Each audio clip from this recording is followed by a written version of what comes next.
For the last several years, we have been in a market with tight inventory and a huge amount of buyer demand. In such a market, you would expect every home coming on the market to have multiple offers and sell within a few days, but often that's not the case. And if you were to ask 100 realtors why a particular home lingered on the market, you would likely get 100 different responses. In my experience, there are 6 reasons homes don't sell for top dollar. The first is exposure. While this list isn't ranked in order of importance, I definitely think exposure is towards the top of the list and why homes don't sell or don't sell for top dollar. Exposure simply means getting your home in front of as many qualified potential buyers as possible.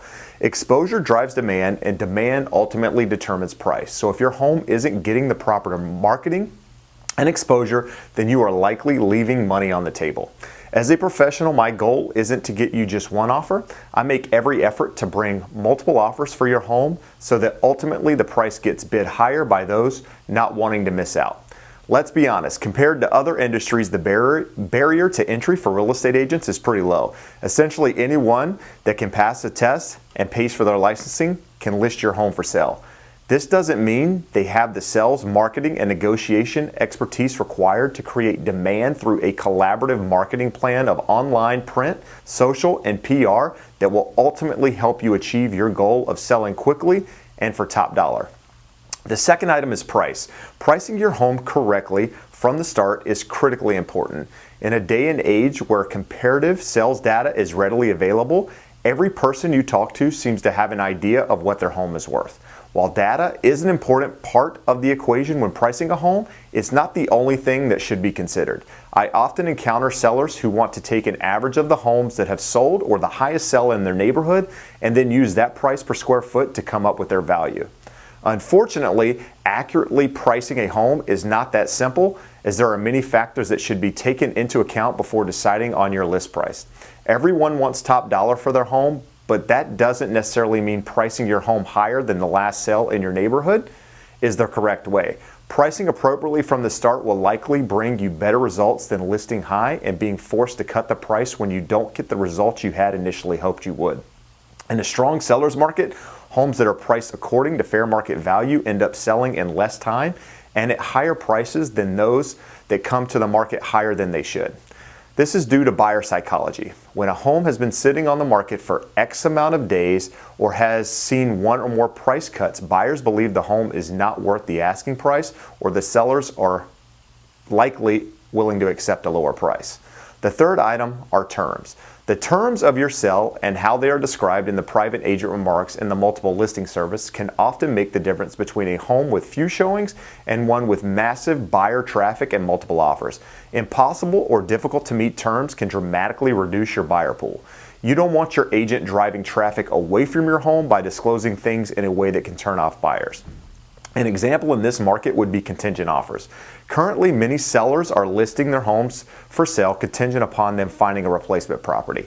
When these sellers are making offers on homes, I often hear agents say their seller won't consider a contingent offer. In many cases, a contingent offer is less desirable as there is more potential for a deal to fall apart.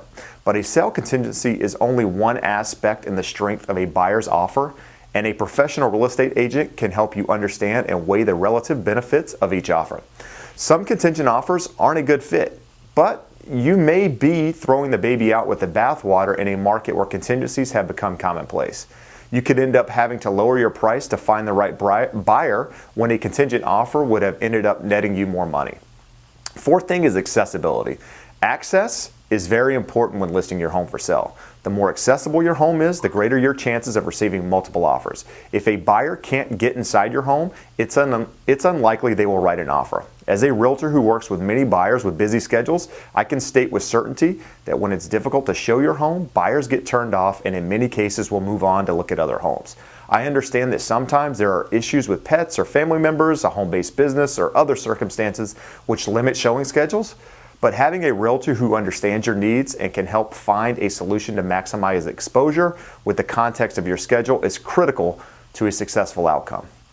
Next is desirability. There's one area where some things are within your control while others are not. We can't pick up your house and move it from a busy street, but we can make sure the rest of your house presents itself as well as it can.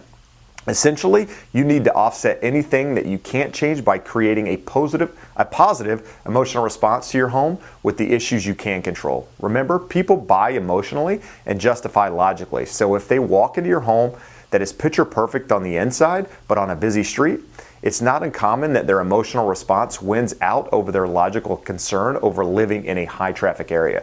It's all about putting your best foot forward and stacking the deck in your favor. Lastly is commission. As you are likely aware, there is no fixed commission in the real estate industry. There are many different business models with varying levels of service. It's important to remember you often get what you pay for when it comes to hiring a professional to help you sell your home. There are discount agents and brokerages cutting commissions and telling their sellers they offer the same level of exposure and marketing as the top realtors who aren't reducing their commissions. This is simply not true.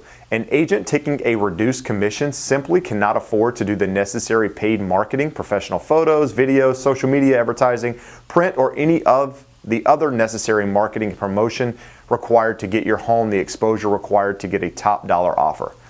They are also unable to assist with concessions when a buyer is ready to walk away from an escrow over a repair request when you have already given your limit to make the transaction work. These are circumstances that are often overlooked but occur on a regular basis. Most importantly, most discount brokerages offer an uncompetitive buyer's agent commission. On principle alone, many agents will be unwilling to show these homes to their buyers. This could be limiting the number of showings on your home, losing the money you had hoped to save. Getting top dollar for your home isn't an easy task, and that's why it's important to consider each of these 6 items when deciding to put your home on the market. Keep in mind that each of these items have been condensed to make them easy to read. If you are considering putting your home on the market and want to know more about how any of these 6 could affect you, I would love the opportunity to speak to you in more detail. Maybe you aren't considering selling at all, but want to know what upgrades in your home will ultimately get you more money. Either way, I'm here to help and would love the opportunity. You can reach me directly anytime by going to my website, jebsmith.net, or reaching out to 714-376-2711. Thank you again for watching, and I look forward to seeing you again next time. Have a great day. Bye-bye.